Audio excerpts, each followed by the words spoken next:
Evan stood near the large window of Elysium Station, staring at the black ocean of space. It was his first day as a new envoy for the Human Alliance, and his heart was beating faster than the pulse lights on the docking bay floor. Stars looked close, yet far enough to remind him how small he really was. He tried to calm his breathing, but every sound inside the station felt louder, the hum of engines, the soft vibration of the floor, the echo of footsteps that came and went. It was supposed to be a proud moment. He had trained for 5 long years to earn this uniform, but now that it was real, the weight of the mission felt heavier than the stars themselves. Behind him, a soft voice said, "You're doing that thing again." Evan turned. Myra stood a few steps away, holding a data tablet in one hand and a small smile on her lips. She was wearing her silver uniform jacket loosely, like she always did when she was trying to hide nervousness. Her long brown hair floated a little from the low gravity of the station. Evan smiled faintly. "What thing?" "Counting the stars when you're nervous," she said. "You used to do it during exams." He laughed quietly. "Guess some habits never change." Mira moved beside him, her reflection showing next to his on the glass. "It's okay to be nervous, Evan. Everyone is. This is the first human mission to the Lyrians in decades. No one knows how they think or feel." "That's exactly the problem," Evan said softly. "What if I make a mistake? One wrong word could destroy everything." Mira tilted her head, studying him. "You won't. You're careful. You listen before you speak. That's why they chose you." He looked down at the floor, then back up at her. "I just don't feel ready." She smiled again, but this time there was something steadier in her tone. "You don't have to be perfect. You just have to be human. That's what they're curious about." The announcement speaker came alive. "Ambassador, team, report to Chamber 3 for pre-contact briefing." Evan exhaled slowly. Mira touched his shoulder. "Come on. We're in this together." The walk to the meeting room felt endless. The hallways were silver and bright, filled with floating drones and officers moving in quiet hurry. Everyone looked focused, carrying tablets and data chips that held years of research. Myra walked beside Evan, explaining last-minute notes on the alien language they had been studying. "The Lyrians don't use words like us," she said. "They communicate through tone and rhythm, almost like music." "Music?" he asked, surprised. "Yes. Not exact notes, but feelings carried in waves of sound. We can't translate everything yet, but we think they express emotion more than meaning, so they feel before they speak," Evan said. "Exactly," she nodded. "That's why human emotion might be the key." They entered the chamber. 12 officers stood around a long white table with holographic screens floating above it. At the center was Admiral Havers, a stern man with a calm voice and gray streaks in his hair. He looked at Mira and Evan. "Good, you're here. Final briefing. The Lyrians have agreed to open a dialogue. You'll be the first humans to speak directly to them since the old wars ended. Keep communication peaceful and honest. We only get one chance." Evan nodded quietly. Myra gave a small, confident smile. "Remember," the Admiral added, "you represent all of Earth now." Those words sank deep into Evan's chest as they left the chamber. Represent all of Earth. That meant no mistakes, no panic, no fear. But fear was already walking beside him, quiet and heavy. A few hours later, Elysium Station drifted in orbit above the Lyrian moon. The view outside showed the alien fleet like crystal sculptures, tall glowing ships shaped like wings of light. The crew moved carefully, preparing the contact room. Evan sat at the console, reviewing everything he had studied. His throat was dry. His palms felt cold. Mira stood behind him, watching the screen that displayed the alien frequencies. "They're coming through soon," she said softly. He turned his head toward her. "Mira, what if I say the wrong tone? What if they think it's an insult?" She walked closer, her eyes gentle. "Then I'll fix it. That's why we're a team." He smiled weakly. "You really think we can do this?" "I know we can," she said, her hand resting lightly on his shoulder. "Because you care more about doing it right than looking right. That's what makes you different from the others." Evan wanted to answer, but the console beeped the connection signal. The chamber lights dimmed. A soft white mist filled the air, and then the holographic projector came alive.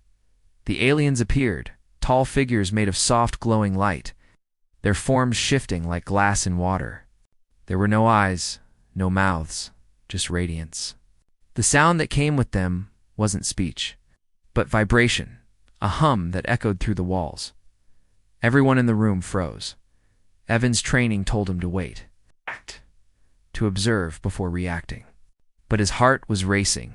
The aliens' tones rose and fell like a slow heartbeat, and he realized he could almost feel what they were saying. Curiosity, patience, maybe even kindness. Mira stepped forward, breaking the silence. She lifted a small resonance device and began to match the alien rhythm with a low hum. Her voice was soft but confident, rising in gentle waves. The room seemed to shimmer as the aliens turned toward her. Their tones shifted, answering her melody with another. Evan stared in wonder. She wasn't just copying their sounds. She was speaking through emotion. When she stopped, the chamber lights glowed faintly, and the leading alien figure raised a slender limb. Touching the air as if greeting them, Evan whispered, "They understood you." Mira smiled. "No," she said. "They understood us." For the next hour, they exchanged harmonics. Myra's tones carried meanings, peace, understanding, friendship. The aliens responded with deeper rhythms that suggested listening, trust, and welcome. Evan took notes, marking every variation. His fear was slowly melting, replaced by wonder. He had never felt this connected to anything before, not through words, but through something purer. After the session, the alien's image faded. The lights returned to normal. The officers in the room erupted with excitement. One of them shouted, "We did it!" They responded. Mira exhaled deeply, still smiling. But when she turned to look at Evan, her expression softened. "Oh, see? You didn't need to worry." He laughed quietly, his nerves finally settling. "You were amazing. You made it look easy." "Only because I knew you were behind me," she said gently. "You kept the rhythm steady." That mattered. Evan blinked, realizing that during her communication, he had unconsciously matched his breathing to the alien tones, helping her hold the flow. They had done it together. Later that night, the two sat alone near the station's observation deck. The Earth was just a blue dot far behind them. Outside the glass, the stars burned silently, Evan said. "When I joined the Envoy program, I wanted to make Earth proud. But today, I just wanted not to fail you." Mira turned toward him. "You didn't fail anyone. You faced something completely unknown and didn't run. That's what courage is." He smiled faintly. "You make it sound simple." "It is simple," she replied. "Courage is doing something even when you're scared." For a moment, neither spoke. The silence between them was warm, filled with quiet understanding. Then Mira said, "The aliens didn't just send messages today. They sent feelings, waves of curiosity, memory, even a hint of sadness. I think they've been waiting for us to come back." Evan looked at her. "Back." She nodded slowly. "There's something in their tone patterns, echoes of human emotion. Almost like they've heard us before." Frowned softly, thoughtful. "Maybe they remember the old wars." Or maybe, she said, gazing into the stars, "they remember what peace felt like." When the next morning came, Mira found Evan already in the chamber, replaying the alien tones. He was humming softly, matching their rhythm. She leaned on the doorway and smiled. "You're practicing already?" He turned a little embarrassed. "Yeah, I don't want to freeze again. Yesterday, I almost couldn't move when they appeared." "You moved when it mattered," she said. "That's what they noticed." He chuckled. "You think aliens notice that?" "I think they notice everything," she said. She walked closer, listening to the tones. "Try this one slower," she suggested, adjusting the console. Their voices blended again, human and alien rhythm flowing together like music. When they finally stopped, Evan said quietly, "Mira, thank you." "For what?" "For helping me when I didn't believe in myself." She smiled softly. "You would have done the same." He looked at her and nodded. "Maybe, but not like you." The sound of engines filled the room again as Elysium Station prepared for the next contact. But this time, Evan didn't feel the same fear. He felt ready not because he had mastered the language, but because he wasn't alone anymore. He turned to Mira. "Next time, when I speak, I want to try saying something on my own." She looked at him proudly. "Good. The first words from a human should come from the heart." As the stars glowed beyond the glass and the alien signal pulsed once more, Evan stood taller. He didn't know what would happen next, but for the first time, he felt like he belonged out there among the stars. Beside the woman who believed in him, and somewhere in that vast silence, the universe seemed to listen back. The next morning on Elysium Station began with a quiet hum through the metal corridors. Evan woke early, his thoughts still filled with the strange rhythm of the Lyrian's tones. The patterns repeated in his mind like music he couldn't stop hearing. He stood near the viewing window, watching the soft glow of the alien fleet in orbit. Each ship shimmered like crystal wings, peaceful yet mysterious.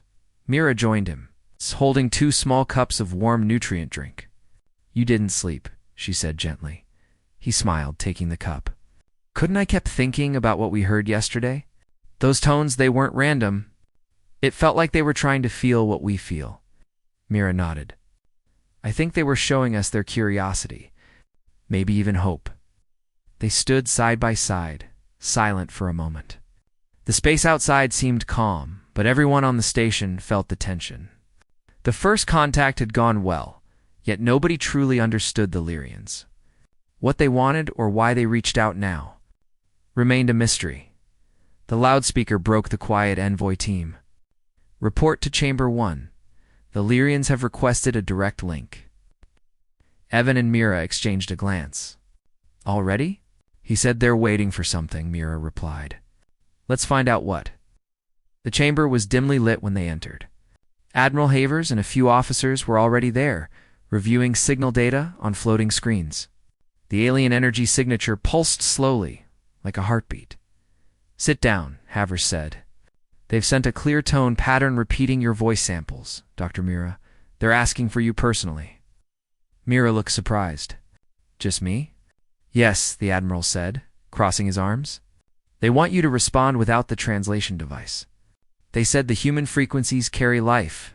We don't know what that means." Evan frowned. "If they want her alone, it could be risky." Mira met his eyes. "I'll be fine." "They don't sound hostile." Still, Evan didn't like the idea. "Then I'm going with you." The Admiral hesitated. "The aliens only mentioned Dr. Mira." Evan's voice was calm but firm. "Then tell them she doesn't come without her partner. Humans don't abandon each other." There was silence for a few seconds. The Admiral finally nodded. "Very well. You both go in?" The contact chamber changed shape when the link opened. The floor glowed faintly under their boots, and thin waves of light formed in the air. Then, like ripples on water, 3 Lyrian figures appeared. Their bodies shone with soft white light, almost transparent, their outlines shifting like reflections. Mira stepped forward slowly. "We greet you again," she said in a calm tone. The aliens answered with long rhythmic vibrations that echoed through the room. The sound wasn't loud, but it seemed to fill the air with emotion warmth. Sadness and something like curiosity. Mira listened carefully. Her translator device showed no clear words, only emotional frequencies. "They're asking a question," she whispered. "Something about truth?" Evan looked at the holographic readout. "Can you respond?" She nodded slightly and hummed a slow, even tone that matched the alien's rhythm.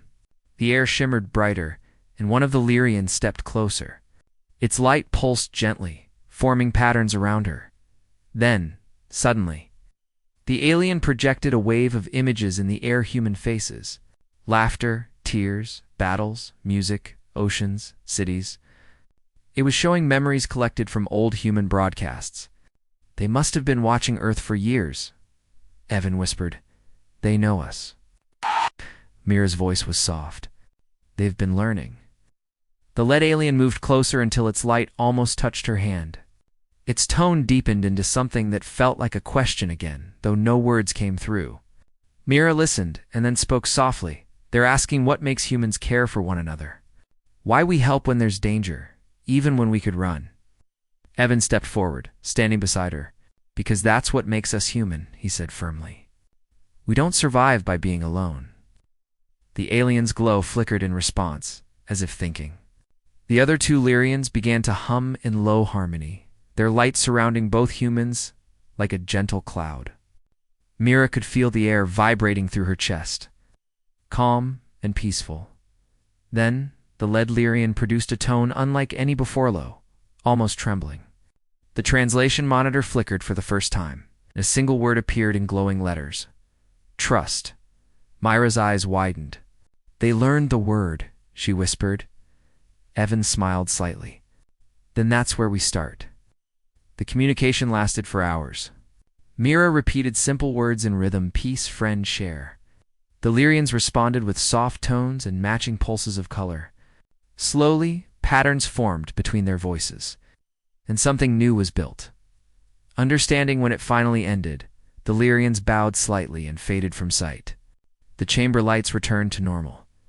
Admiral Haver's voice came through the intercom. That was extraordinary. The alien signal translated 3 new human words. We're recording everything, Mira exhaled with relief. They're opening up. Evan smiled at her. You did it again. She shook her head. We did. They reacted to both of us. Maybe they understand balance better than we do. As they left the chamber, Evan walked beside her, thoughtful. When they asked about trust, I could feel something, like they were remembering something lost. Mira looked at him curiously. You felt it too? Yeah. Like they used to believe in something, and they're trying to find it again. That evening, the two sat in the quiet mess hall. Only a few crew members were around, talking in low voices. Outside the large windows, the alien fleet glowed like constellations. Mira rested her head on her hand. You know, when I started studying alien linguistics, I thought communication meant knowing words. But today I realized it's about hearts, Evan smiled. You always said emotions are the first language. She looked at him. Maybe that's why they chose us. Not because we're the smartest, but because we feel more than we speak. He laughed softly. That might be the best compliment I've ever heard. Conversation turned quiet again. Then, the alarm light flashed red for a moment before turning off. A voice came through the hall speakers. All teams stand by. Alien request incoming. Chamber 1 will reopen in 10 minutes. Mira stood up instantly. They're calling again? Evan frowned. That's too soon. They've never contacted twice in a day. When they reached the chamber, the technicians looked nervous. Something's different, one said. Their energy level is higher. They've isolated their transmission to you two only. The Admiral appeared on the main screen. Mira, Evan, be cautious. They seem emotional. They might be sending a warning or an urgent message. Mira's voice stayed calm. We'll go in. Soon as the connection started, the room filled with strong pulses of blue and gold light. The Lyrians appeared again, their shapes shifting faster, almost flickering. Mira sensed distress. The tones were higher, filled with pressure and tension. Evan whispered, They're scared. Mira nodded. Something's wrong. Then, in the center of the light, a projection formed an image of Earth. Around it were dark shapes moving closer, like shadows. The aliens' tones became sharp, almost pleading. They're showing us something coming, Mira said quickly. Maybe danger? Evan watched as the shadows expanded around Earth's image. A threat? But from where? Mira touched the control panel and adjusted the translator to emotional frequency mapping. A single pulse translated as HIDE, protect truth. She turned to Evan. They're warning us to protect something. Maybe a secret. Before she could continue, the lead Lyrian's light stretched toward her again, this time touching her chest with a thin beam of golden light. For a brief second, Mira felt warmth spread through her, like a heartbeat not her own. Then the light vanished, leaving a faint glowing mark on her uniform. Evan grabbed her arm gently. Mira, are you okay? She nodded, stunned. Yes. They transferred. Something. Data. Maybe emotion. I don't know. The Lyrian's tone dropped to a soft, whispering hum. The translation monitor flickered again, showing 2 short words, "Remember us," and then the light faded completely. The chamber went silent. Technicians rushed in, checking readings. Admiral Havers appeared on the com screen. Report. Mira stood still, looking down at the faint golden mark on her uniform. "They sent us a warning," she said slowly. "Something's coming. And they left a message in me." The Admiral's face tightened. "We'll analyze it. Get to the medical bay for scans." Evan walked beside her, worried but trying not to show it. "You sure you're all right?" "I'm fine," she said softly. "But I can still feel them. Like they're still here." They reached the corridor where the lights were dim and quiet. Mira placed a hand over the spot where the light had touched her. It still pulsed faintly under her fingers. Evan looked at her closely. "Mira, what if they chose you for a reason? What if they wanted you to carry something we can't decode?" She looked up at him, her voice low but steady. "Then we'll find out together." Outside the window, the alien fleet began to drift farther away, their lights dimming like falling stars. But one ship stayed behind, sending slow, steady pulses toward Elysium Station, a pattern that matched the rhythm of a human heartbeat. Evan watched it silently. "They're not gone," he said. Mira nodded. "No, they're waiting. And they trust us now." That night, long after the station grew quiet, Mira couldn't sleep. She stood alone by the window, the stars reflecting in her eyes. Her hands still glowed faintly under the uniform fabric. She remembered the alien's final tone soft, filled with both hope and sadness. "Remember us," she whispered back into the silent room. "I will." The medical bay was filled with quiet blue light as Mira sat on the examination table. Machines scanned the golden mark glowing faintly under her uniform. Evan stood nearby, arms crossed, eyes fixed on the display screen. Dr. Wren, calm older woman with gray hair tied neatly, watched the readings. "No harm detected," she said. "Whatever the Lyrians did, it didn't injure her. But there's something unusual in energy pulse repeating every few seconds, almost like a heartbeat." Mira looked down at her chest. "It's alive?" Wren shook her head.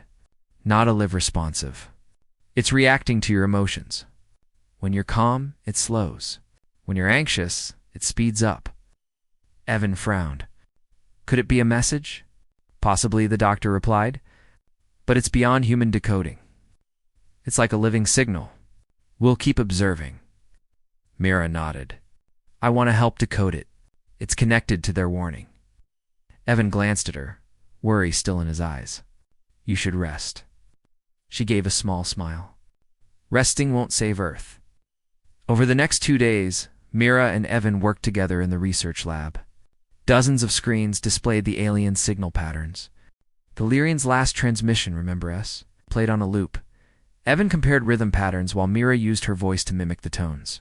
Each time she spoke or hummed, the mark on her chest glowed faintly. "It's resonating with her sound." "It's responding," she said, amazed. "They're using my body as a carrier wave." Evan blinked. "A living translator?" "Exactly," she said softly. "They didn't just send a warning, they made me part of the bridge between species." The thought made him both proud and frightened. "So what are they trying to say now?" Mira closed her eyes and let the pulse guide her. A low vibration filled the air, spreading through the lab speakers. Slowly, an image appeared on the central hologramma, repeating sequence of light and shadow forming the shape of a sphere. "That's Earth," Evan whispered. Then the image darkened, showing waves of red energy closing in around the planet. Mira's voice trembled slightly. "It's not just a warning. They're showing us something real, something approaching Earth." Admiral Havers called an emergency meeting. All senior officers gathered in the main control deck. Mira and Evan stood before the large screen displaying the alien message. "The Lyrian signal suggests an incoming threat." "Ow," Mira explained. "Something massive. They called it the Dark Swarm in their energy code. We believe it's an artificial fleet moving between stars." The Admiral's eyes narrowed. "Hostile?" "Not sure," Evan said. "But the Lyrians seemed afraid of it. They told us to hide, To protect something. Maybe our planet's life. The room fell silent. Finally, Havers spoke. "You're saying another species might be coming here?" Mira nodded. "And the Lyrians sacrificed their safety to warn us." The Admiral looked out the window at the distant alien fleet. Only one Lyrian ship remained in orbit. If they risked that much, we owe them more than fear. Later that evening, Mira stood in the observation dome again, her eyes on the lone Lyrian ship that still pulsed gently in space. Evan joined her quietly. "They could have left," he said. "Why are they still there?" "Maybe they're waiting for us to respond," she replied. He looked at her glowing mark. "Can you try?" Myra hesitated. "If I reach out, the connection might drain me. Their signal isn't made for humans." Evan stepped closer. "Then let me share it." She turned, confused. "What do you mean?" "We do this together," he said firmly. "You helped me when I was afraid. Now let me help you." For a moment, she said nothing. Then she smiled, touched by his words. "All right, let's speak for Earth." They set up the communication array in the quiet docking bay. The station lights dimmed, and only the stars illuminated the room. Mira placed her hand over the glowing mark, while Evan linked the frequency to the main transmitter. "Ready?" he asked. She nodded, taking a slow breath. "Let's begin." Her hum started softly, rising in rhythm with the pulse from the mark. The Lyrian ship responded instantly. Its glow brightened. The air around them vibrated like a living song. Evan adjusted the controls, syncing his own voice to the rhythm.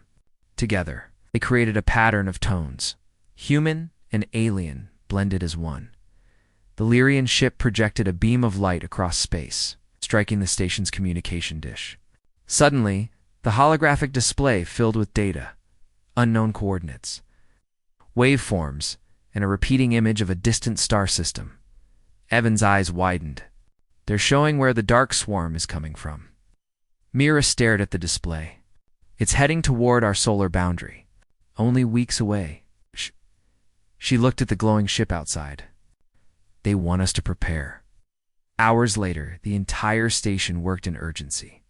Engineers recalibrated sensors, scientists decoded the alien data, and officers transmitted messages back to Earth Command.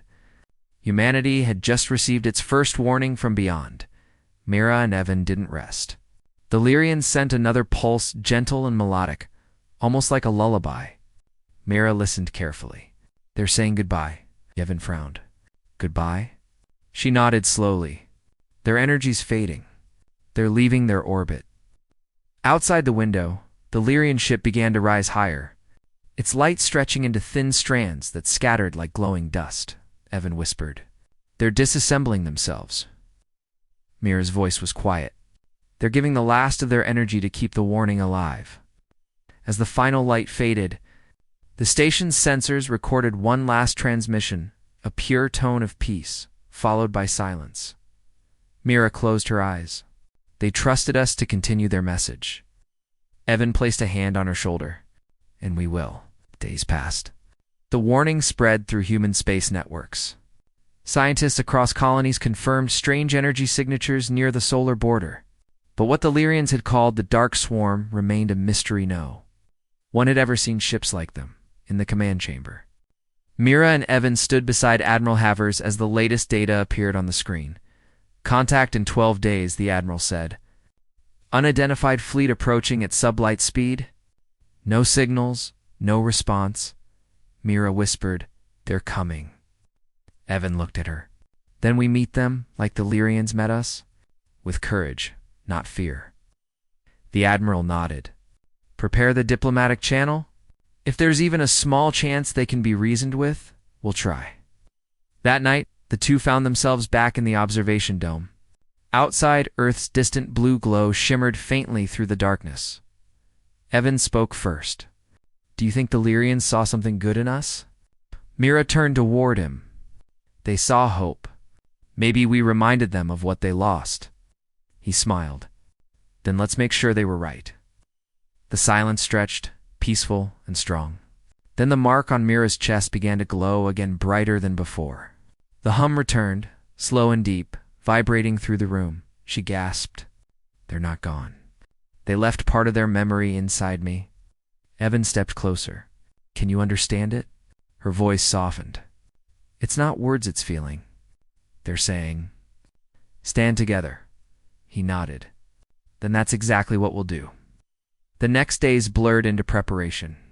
Every system on Elysium Station was tested, defense arrays powered up, but the diplomatic channel remained open. Myra's idea. We won't start with weapons, she told the crew. We'll start with communication. When the mysterious fleet finally entered range, it appeared as a cloud of dark silver ships, their surfaces reflecting no light. They made no aggressive move, only drifted closer, like a silent tide. Mira stood in the chamber with Evan beside her. They're scanning us, she said. Evan adjusted the frequency console.